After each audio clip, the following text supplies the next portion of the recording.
Good afternoon, everyone.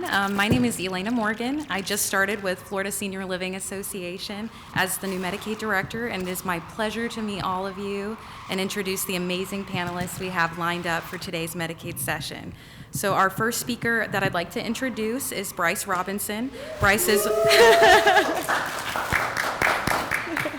Bryce is one of our esteemed board members, as well as the regional vice president for AgeWell Solvere Living. His leadership has been central to enhancing operations and fostering leadership, resulting in significant improvements to financial performance and service quality. Previously, Bryce managed operations across multiple communities where his expertise in both budget management and strategic planning played a pivotal role in driving success and resident satisfaction. He has a wealth of experience in senior living operations, making him a huge asset in his current role, providing strategic oversight for communities post-acquisition. Next, I would like to introduce Mariana, Karanyan Mayor. She's the revenue manager with Senior Management Advisors. Mariana is a seasoned healthcare professional with over a decade of experience in Medicaid long-term care, contracting, compliance, revenue management, and assisted living operations.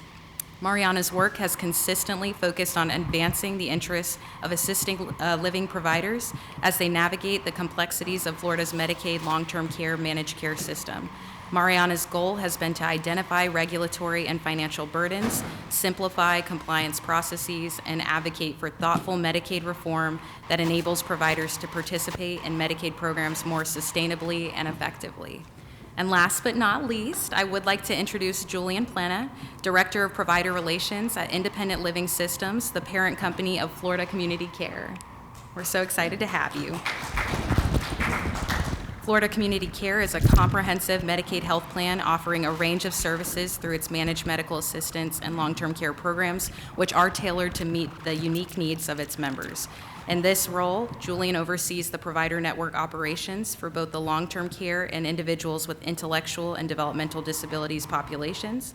His focus includes partnerships with assisted living facilities, nursing homes, developmental disabilities providers, and home and community-based service providers across the state. All right, let's go ahead and kick things off. Please join me in welcoming our panelists, and I will turn it over to Bryce to get us started. All right. Hello. How many of you in here currently accept the Medicaid program inside your communities? Who does not? I'm just checking to see if somebody's paying attention. Oh, only one. Jeannie, welcome back. Okay. So today, why is it that you feel that there's reluctancy to taking the program? Do you feel that there's friction with that?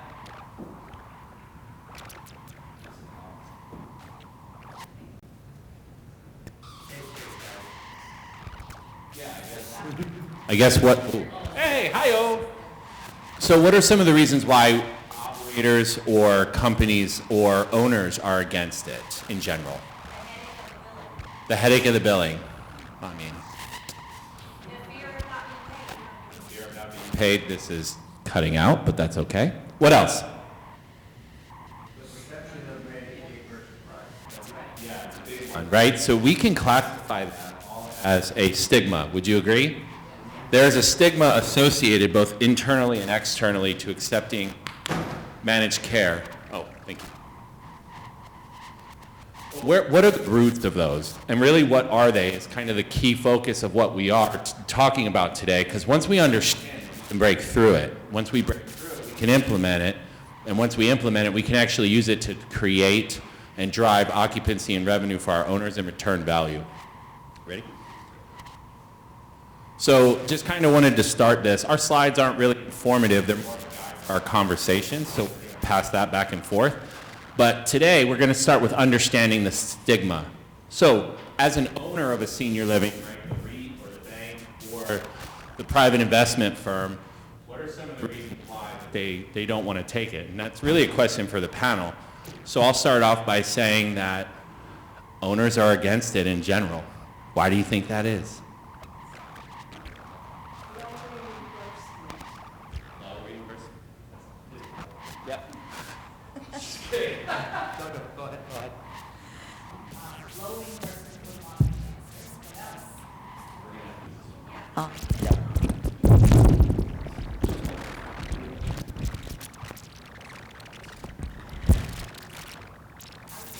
reasons. Oh, sorry. Can you hear me? Sorry. Yeah. Is it hard to listen to?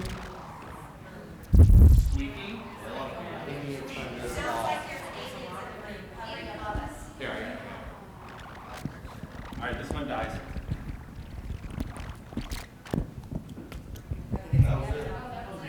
I think you turned off the noise. That was perfect. It was that you had Hello. those feedback. All right. It works. Yeah! Yay! Team effort. Thank you. Stigma typically comes from not understanding how the program works.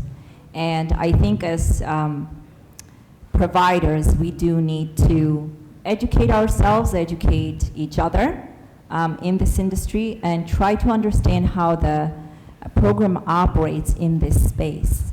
And once we know the cornerstones of the program, it's easier to actually go to our owners and speak to them how the program works and how we can benefit, especially as it relates to ancillary revenue generation, additional revenue generation in general. So, and in doing so, I think it's essential that we have relationships with our managed care providers. Long-term care is a line of business of Medicaid that a lot of assisted living owners may not be familiar with. So having somebody designated, and I'm very lucky in that sense. I have been doing this for a while, and I am that designated person. But I have heard a lot of executive directors say having somebody who is able to coordinate Medicaid benefits for members, who is able to educate staff at your communities, help them understand how they can help move that admission along. And that can be beneficial both for the resident as well as the owners. So education is key. You know, from the plan's perspective, we really don't anticipate for your entire building to be Medicaid. We understand if you're having, 100 beds, 300 beds, we don't expect all of them to be Medicaid. We just want to be able to, if there's an opportunity, fill those beds and be able to properly reimburse you to what we're able and, allowed to do on the Medicaid side. So really, I don't want you guys to have that stigma on it's a, revenue cutter. Actually, it should be a, an additional revenue generator for you, and being able to help some of your residents, be able to enter those buildings and sustain there. Let's leave it right in front of you. The cord's long enough. The other thing with Medicaid, in general, with the long-term provision of MCO, because we got to make sure that there's a clear contrast drawn there, is that it's a self-perpetuating problem. It's like a runaway freight train. So our owners don't like it because it devalues their asset. Why does it devalue their asset? Well, there's a couple things. We talked about it already. We talked about not being able to bill it, not being knowledgeable about the product. I personally, in our organization, humble brag, we've been billing Medicaid for 8 years consecutive, and we have $0 of bad debt written off from the program. Not a lot of providers can say that. Now, we did that in a couple ways, and I would encourage you to really evaluate the quality of the plans that you participate in. Some companies have centralized like contract reviews, and I think, shared with you on another conversation, I think your organization has hit the head with having an investment in you. Outside of you being wonderful, your position in general is just direly needed. But we've been very fortunate as an organization to not have any bad debt. And because there are facilities that don't have that great of a track record, Medicaid is seen as a risk. So it's, without getting too technical on you, there is a way to value a senior living community, right? There's like the back of the napkin math. For those of you that don't know how to do that, if you're an ED and you want to know the valuation of your business, it's easy. It's a T12 NOI. And you divide that by the cap rate. Cap rate's basically a risk score for your building. A lot of things go into it, right? How pretty is your building? How good, how stable is your census? How in line are you? What's your positioning in the market? It's not like an interest rate. Don't confuse the two. It's like a risk score for the investor. When you introduce Medicaid into a community that didn't have it before, right? If we look at a community that's never had it and a company decides to put it in, it's going to increase the cap rate of the building because, again, the horror stories we've heard of not getting paid timely or not getting paid at all, or it's a different, I've even heard like a different class of resident, which like upsets me too, and I think it's something we should talk about. By not accepting Medicaid, you're really kind of cutting your nose off to spite your face. How many of you went to the vendor trade show today? In the vendor trade show, there was, I believe, multiple elder law attorney booths. Is that correct? Did you guys see them? So I stopped by and I spoke to one of our exhibitors, and he talks about how he gets people on Medicaid and that it's a service he offers. Our customers today that are on the MCOs, they're doing it in a way through the program application through the state to still protect their assets. And there's use of trust, there's use of all these things. So when accepting Medicaid, it is okay to still continue to charge your room and board rate, which can be the same as your private pay rate. So really the risk to the investor is only on that care side, but if you can have a documented history of not having any bad debt, you're good to go, right? Also, I would say understanding how to set your room and board rates and how the contracts actually are written.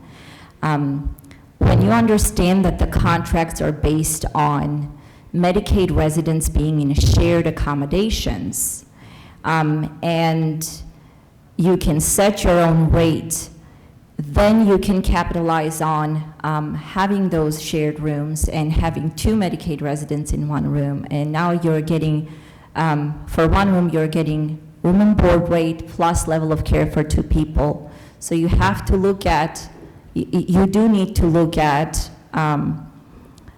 reading the contracts, understanding it. If you have it centralized through your corporate office, it's about educating frontline staff. It's about educating your sales team members, your executive directors, your business office managers, so that they understand the benefits of, and you can still pick and choose who moves in and who doesn't. Obviously, it has to be a beneficial, going both ways for the community and for the resident. They need to be able to afford your community, but understand how setting those rates can actually be beneficial for your community.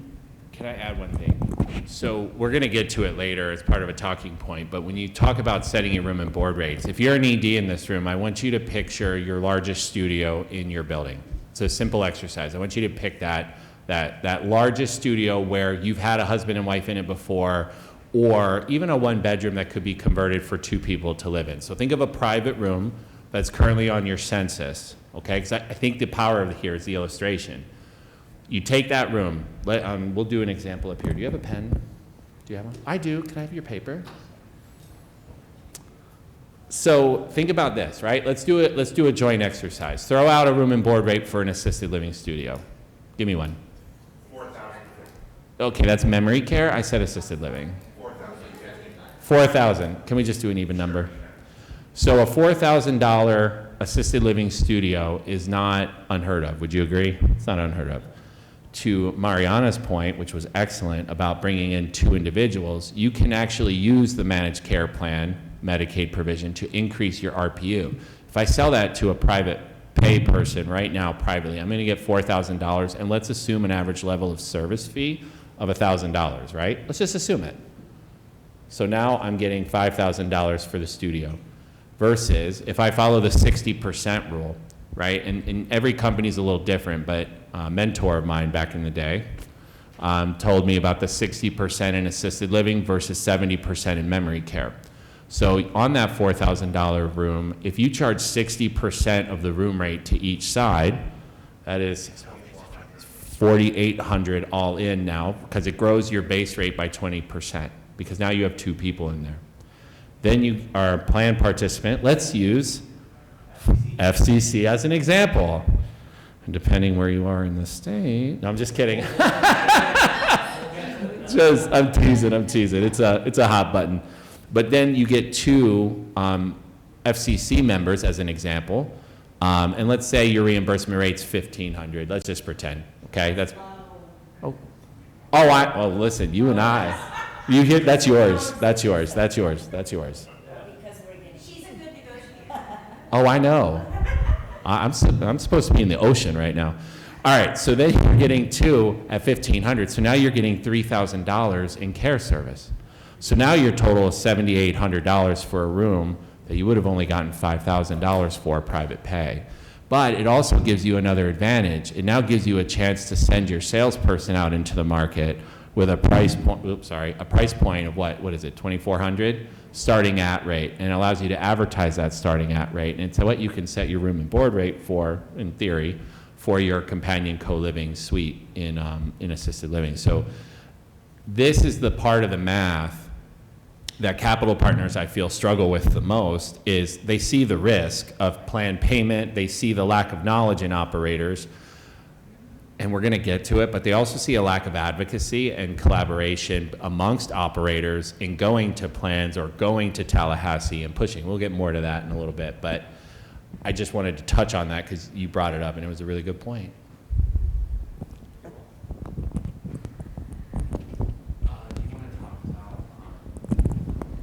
You want to shift? Let's shift. Sure. We all know this. This is what gives us a lot of reluctancy. So let's talk about our current headwinds. You want me to go? I'll start. Okay. Let's talk about weak advocacy, right? Right now, and you guys heard in the legislative session earlier today, all of the initiatives, right? We're taking mortar fire from everywhere, from regulators, from legislators. We're taking mortar fire as it relates to tort reform, which we're trying to push through. We've had a lot of recent successes in our legislation sessions. But one of the areas that we haven't really had a unified voice on or strong advocating until now is in the Medicaid program itself, or the MCOs, right? Because there's more to it than that. So we're definitely seeing that, and we're seeing disjointed efforts, and with that is a lack of bargaining. So you may have here we go.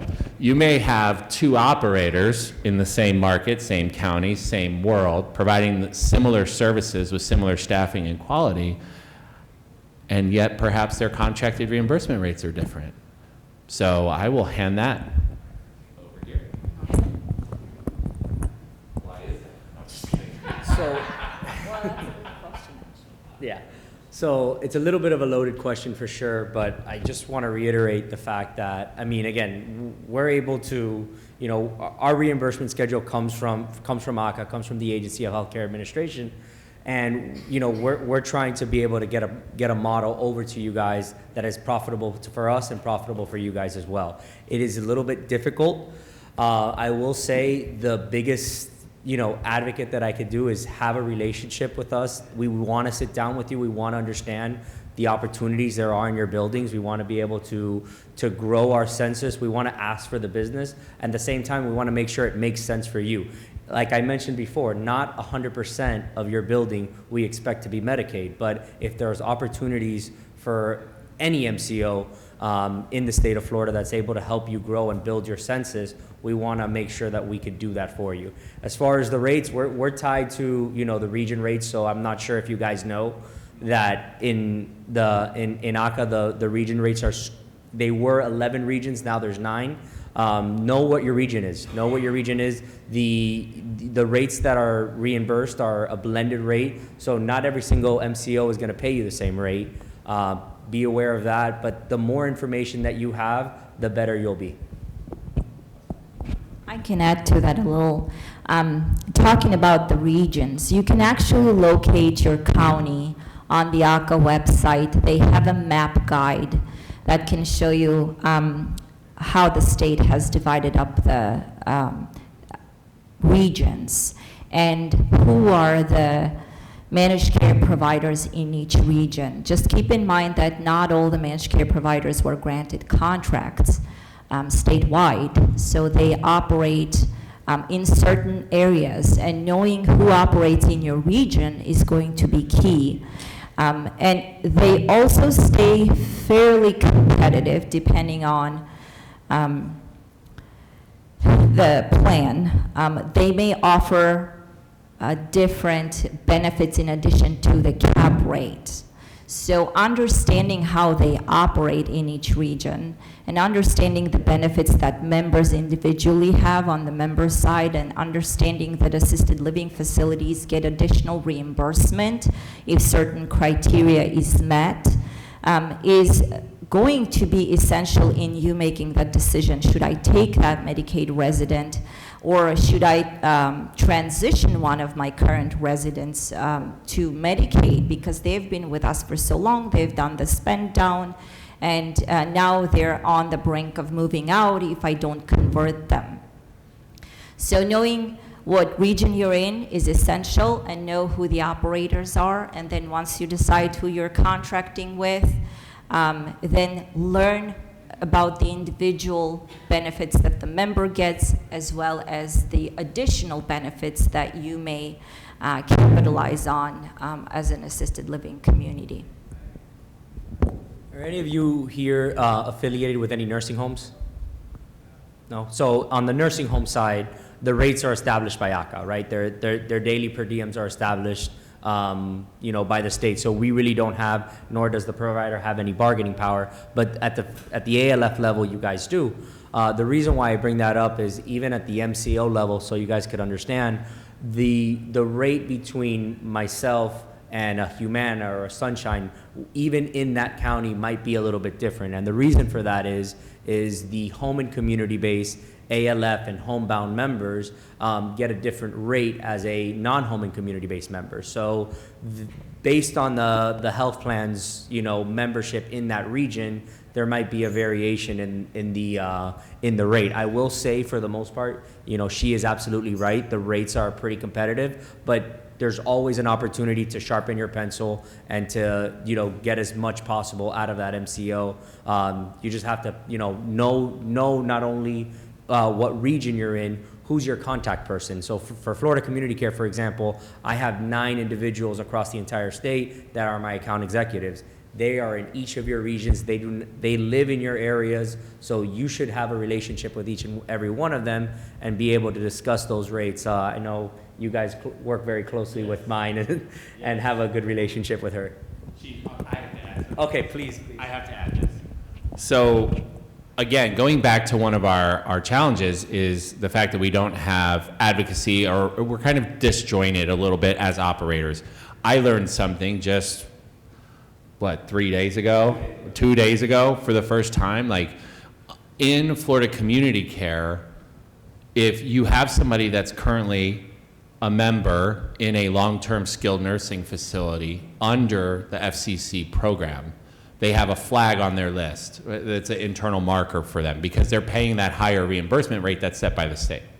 Did you know that if you bring somebody from that current situation into your community, not only do you get your monthly, but you also get transitional, like something crazy. I don't know if it's different by zone. It's different by zone, but you get a transitional fee for getting that member out of the nursing home and back into the community. So, yeah, it's negotiated, and there's definitely opportunities there, but it's just a benefit for both parties. Not only am I building your census, there's also opportunities for us to be able to transition that member properly, getting them the furniture that they need, getting them everything that they can to fill out that bed and be able to go in there and have a successful transition, so that they don't end up back in the nursing home, right? So that they don't end up at the hospital, and they have a clean transition once they move into one of your buildings. I'm just saying, 8 years, no write-offs. I haven't gotten that payment once because I didn't know about it. I didn't know to really seek that out. So just by this collaboration we've had here over the last few weeks, you're already making our organization better. And that actually came from this wonderful lady to my right. It's like the smartest woman ever. Be very careful. A couple other headwinds that we see is there's also a disjointed effort amongst the state in a lot of ways as it relates to Medicaid and licensure, credentialing with the plans. As somebody that deals with this directly, I will say there is a lot of frustration with ACA licenses expiring every 2 years, but Medicaid numbers expiring every 3 years. So it creates sometimes a conundrum for us as operators where we want to renew our Medicaid number, but our ACA license hasn't been through the renewal process yet. And that can be somewhat of a challenge. Also, the fact that we even have to apply to be a Medicaid provider after already being a licensed entity through the state of Florida also doesn't make a whole lot of sense, right? Because as a licensed entity in the state of Florida, the information on an ownership application or a license application is almost identical to the information asked to be a Medicaid provider. But again, I think it highlights an opportunity for us to be, as an association, or as at least as a rogue group of 40 operators in the room, to maybe get involved in a little advocacy. Anyway, here you go. I would add to that, it delays the provider's ability to contract with the managed care providers and get credentialed. So while ACA has already approved assuming you're going through a child process or it's a brand new enrollment, that you want to become a Medicaid provider initially. It is a bit of time consuming initially. So you have an active license, your background screening has been completed already. Now you have to go through a separate enrollment process and go through the same timelines. And almost always, in my experience, there will be a deficiency. So you have to be really well prepared, understand what the requirements are, and have your background screening done for every owner that's going to be on that application, so that you can cut down the delay time. And additionally, managed care providers, and correct me if I'm wrong, Julian, they will not even contract with you or credential if you have not been granted your Medicaid provider ID through the state. Yes. Well, and with some exceptions, with certain plans, which comes, yeah. Your ATM, you can do an ATM. Yeah. You can do it with your ATM, but again, we encourage we encourage you again, and obviously when there's our recipients in your buildings, we want to make sure, because that money's, in my opinion, that money's better in your hands than having to give it back to the state. So we want to work out any type of agreement. If you have an ATM number, we'll work with you. There's single case agreements that we could work with, but they're limited to 60 days, right? So it's something on the onboarding process that we do have some limitations, but at the same time, if there's an opportunity to get you paid, it's the responsibility of that MCO to do what they can to get you paid in Florida. And then I'll jump into the child process. So we saw it a lot. We saw it, with going through it, back in 2023 and 2021, there was a great deal of childs, working with an advocacy group to, like this association, to be able to advocate for you guys is super important, because the way that the child process is taking, it could take anywhere between 15 days to about 8 months over to a year. We have some of these facilities that are still waiting for their Medicaid number, and the child process happened almost 18 months ago. So it puts a burden on you guys, because it puts a burden on the residents, it puts a burden on everybody. So we want to make sure that you guys have somebody to advocate for you guys, to be able to see if we need to streamline that child process to get it processed a lot faster than what it's currently being processed. It is a nightmare. I know it's a nightmare for you guys because you're not getting paid, but it's even a nightmare for us because we don't know if the old owner will have, if we have to go up to Wisconsin and try to collect, and what we're gonna have to do to get, the money on the right hands, which is really, really difficult. And from the provider standpoint, I do have to mention, childs are important, and your Medicaid ID effective date is important, because your payment at the end of the day is going to depend on when that Medicaid provider ID was effective. So if the state says your child was effective 5/1 and they granted you a Medicaid ID number that's effective July 1st, you have a gap of 2 months. So if you have members in your building, you do have to go back to ACA and you have to reason with them or explain why you would like it to go back to the change of ownership date, so that the managed care plans then are able to pay you for those 2 months. So there is no gap in coverage. So there's a lot of detail that goes into planning, but once you're through that process and once you're set up, it's all about just working with the plans and staying on top of it and submitting your claims timely. And if you are getting recoupments, trying to understand why those recoupments are happening. Bottom line is relationships do work, and we're proof. Okay, so I think we can shift a little bit now that we understand. You got a question? Well, it was basically back to more the Medicaid recipient, and you were very successful in having no debt. With Medicaid recipients having to provide information to stay enrolled, and sometimes not being on top of that, I was just wondering if you had any suggestions from the community standpoint to ensure that we don't have somebody fall off, and then, you know, have 2 months of non-payment and then whatnot.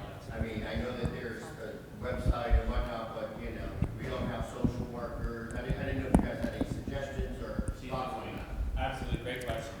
That is a great question. So one of the tools that providers like us have is the Florida Medicaid Provider Portal. That also has a DCF Provider View link. What that does, it actually shows you the expiration of their recertification dates. So what we have done in our company is we review those dates on a monthly basis, and we do give our residents a 60-day notice that they are due for recertification. And our team members at the communities, executive directors, business office managers, regional teams, they will reach out to the responsible party and they will inform them just in case they're not aware of it. Although I have to mention that it is the member's responsibility to renew once a year, and that's a DC Department of Children and Families guideline. And unfortunately, not a lot of members are aware of that process, and we end up doing the education piece, and we have to be very vigilant about end dates, because at the end of the day, we are the actual ones that do not get paid.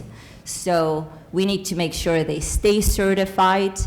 I just want to add one thing.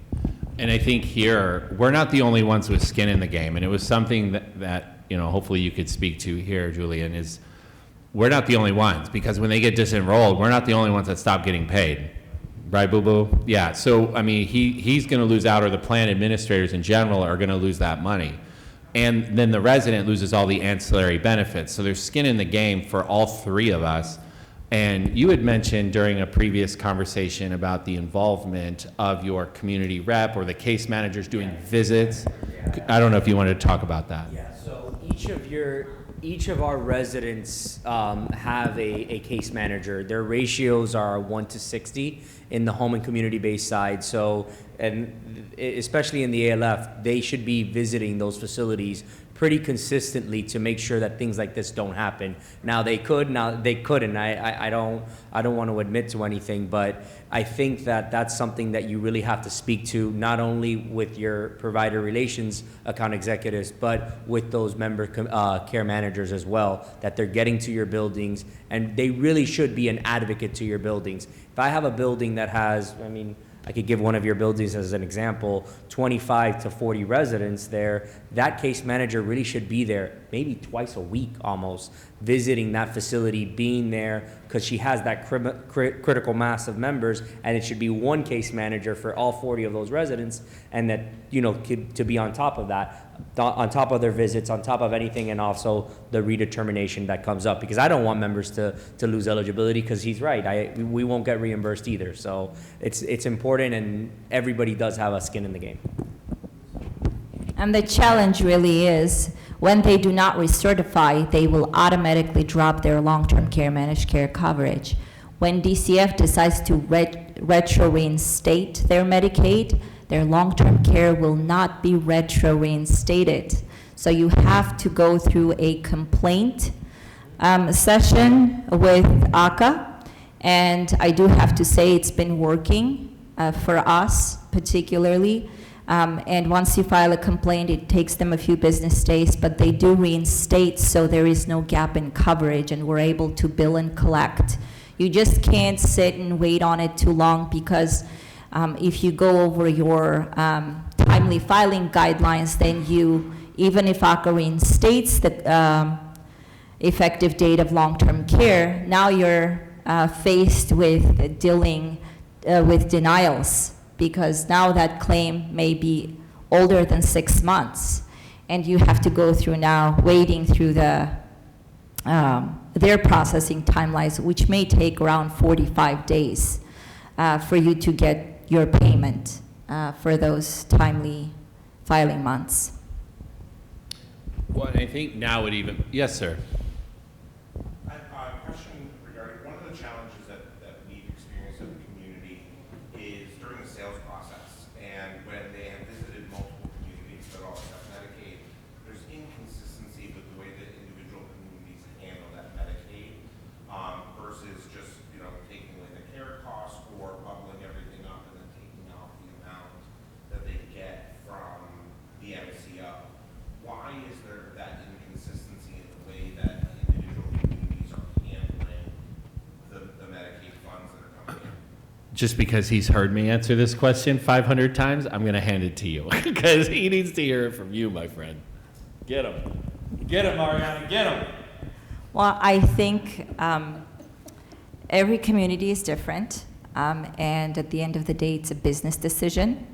But from my perspective, it's providers not knowing how the program works at the basic level. They don't understand that at the end of the day, each managed care contract is literally based on 2 components. Resident is responsible for room and board. Managed care pays for level of care. That's just 2. I mean, so it's really simple. But it's all about your pricing structure, not having rates set for your Medicaid population or that clientele. Now you're having to deal with your market rates and pricing and figuring out how to do the math. And no offense to our sales team members, but they're there to actually support the community and get those admissions. They can't bog down with the math.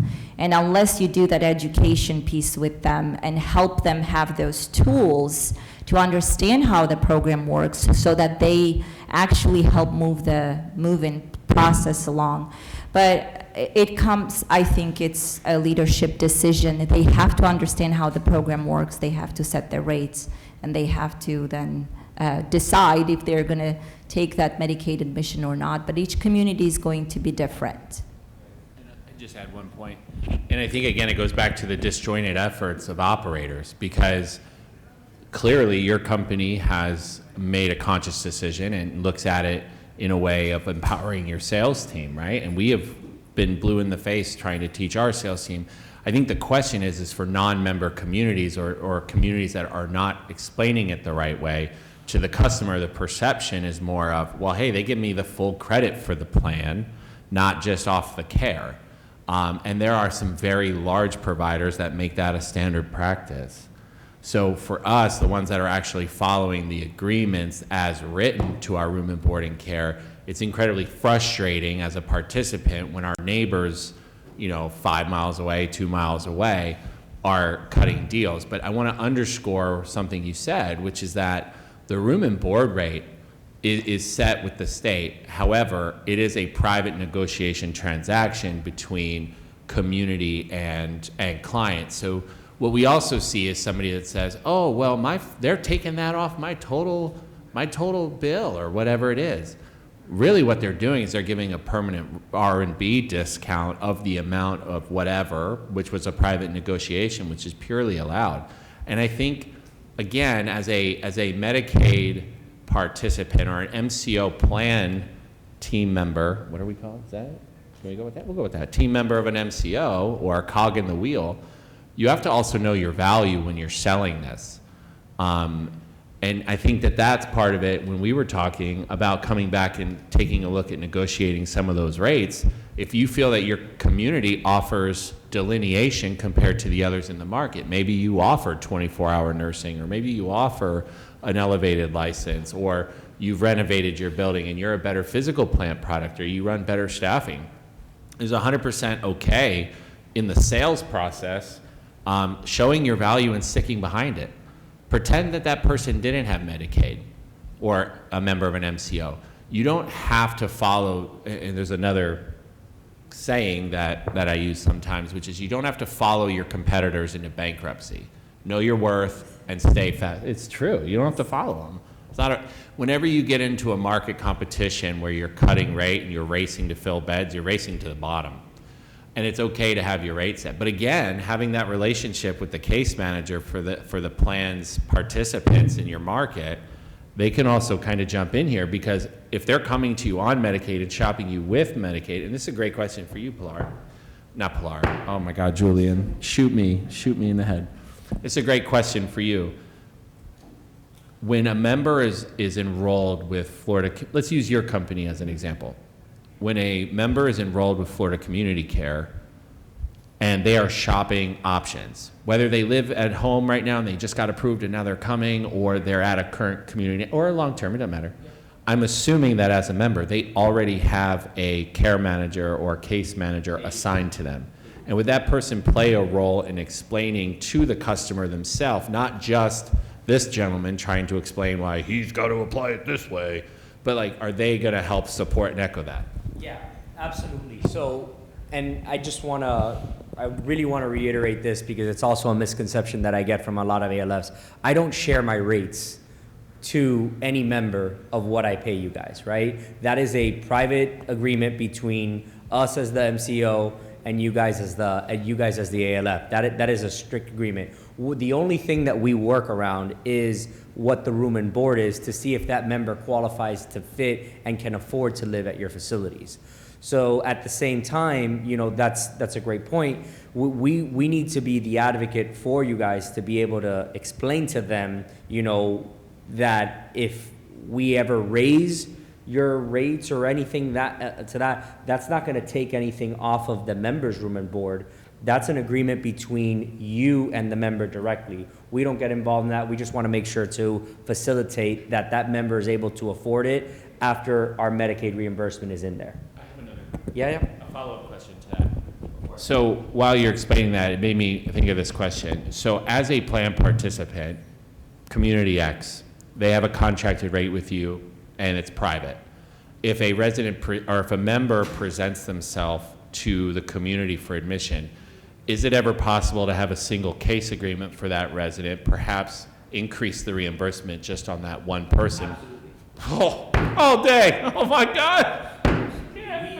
We saw that when we first went live.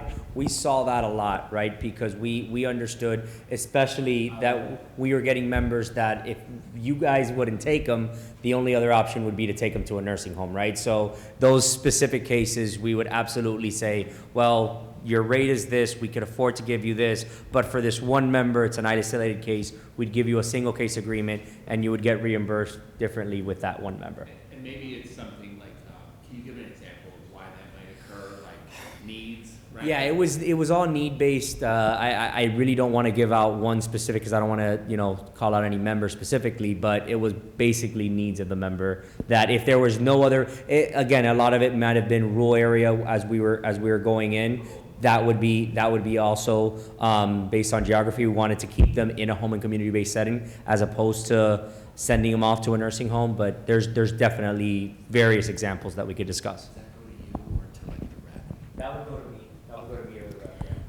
If I may add to that, also understand that you get additional reimbursement if you were to have, and I think this is unique to FC, well, not necessarily unique, but you guys have been very vocally marketing and pushing this program.